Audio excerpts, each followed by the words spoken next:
Listening to stories about people who went missing in the wilderness is never an easy thing to do.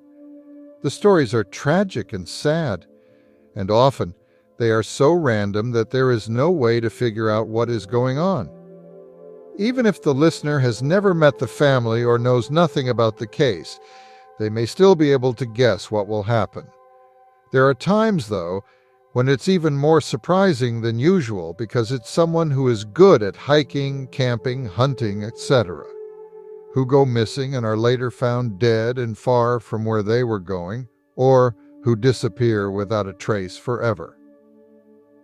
Most people think that if you know what you're doing out there, you're safe from the dangers that come with being out in the woods for any length of time or doing anything out there. This is why these cases seem to have more shock value. Garrett Bardsley.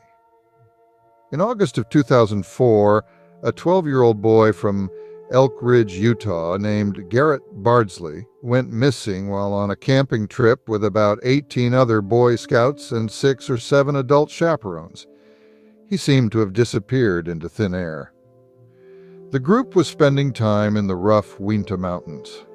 The scouts and their leaders arrived at the campsite on Thursday. They had planned to stay there for 2 nights and leave on Saturday morning. Garrett got his pants and shoes wet while fishing in a nearby pond around 8 p.m. on Friday. Because of this, his father sent him back alone to the camp to get some dry clothes. The campsite was about a quarter-mile from the water, and the fishing spot was no more than 50 paces away. The path from the water to the campsite was well-worn, well-marked, and easy to follow. Garrett's father and the other adults involved were not worried at all about the 12-year-old's ability to make it to the camp and back without any trouble. This young man was a Boy Scout, so he was trained and ready for almost anything that might happen in the wilderness. So everyone thought Garrett was sure he would be right back, so he left to go get dry socks and pants, and no one thought anything else of it. And when he didn't come back after a while, though, the adults started looking for him. They were worried that he might have gotten hurt or lost along the way to or from camp.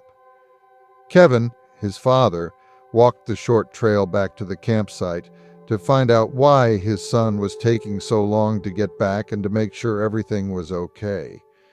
He didn't see or find any sign of his son, but he thought he heard him calling for him. He was yelling, "Dad!" but Kevin could never find out who it was. He kept going because he still didn't know if his son was missing or not. More than 200 searchers and volunteers looked through the area all night and into the early hours of Monday morning, but they found no sign that Garrett had ever been there or made it back to the campsite.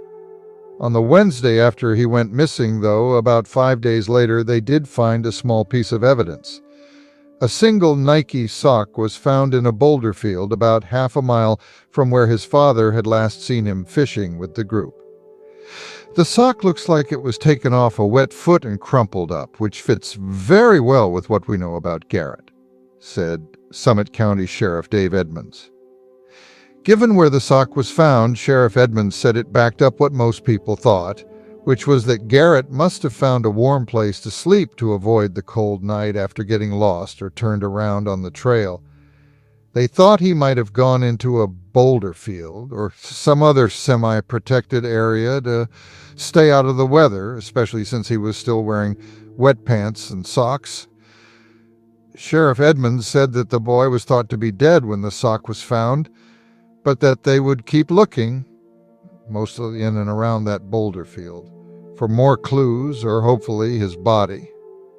Garrett was last seen wearing tennis shoes, a black hoodie, a white t-shirt under it, and a pair of sweatpants. Because the distance he was supposed to go was so short and easy, the 12-year-old didn't bring a backpack or any food to last him for any length of time if he got lost in the woods.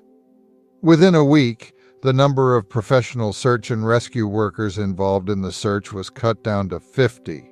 Both on horseback and on foot, they looked for him. The police said that they thought Garrett got lost on his way back to camp for some reason they didn't know. That night it got as cold as 18 degrees Fahrenheit. so he probably sought shelter somewhere like a crevasse or boulder field. Since Utah's bow hunting season has started, hunters have been told to look for the boy or his body, and missing posters have been put up near the trailheads.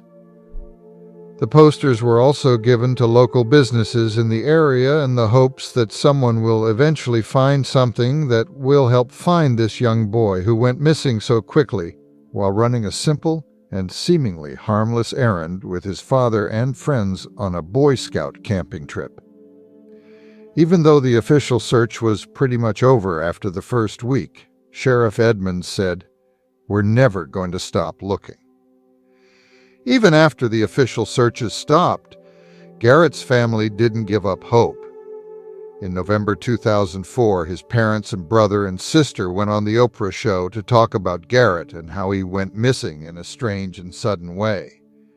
Garrett's father, Kevin Bardsley, said, "Garrett was always the kid who had the most fun and made us laugh." Heidi, his mother, said, "It's been very hard. Every day it was hard to see nightfall and know that we hadn't found Garrett yet another day.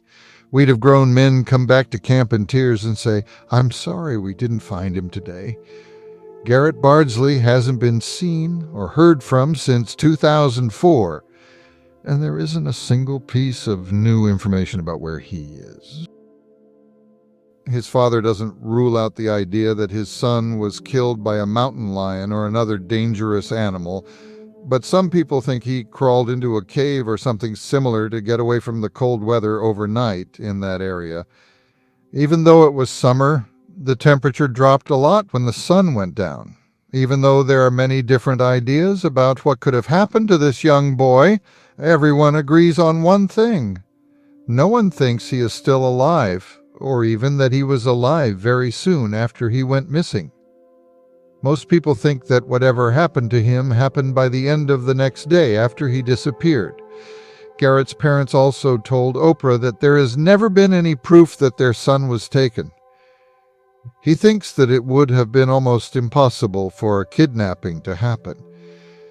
He said, "We were almost 3 miles back into a rough area, about 2.5 miles back."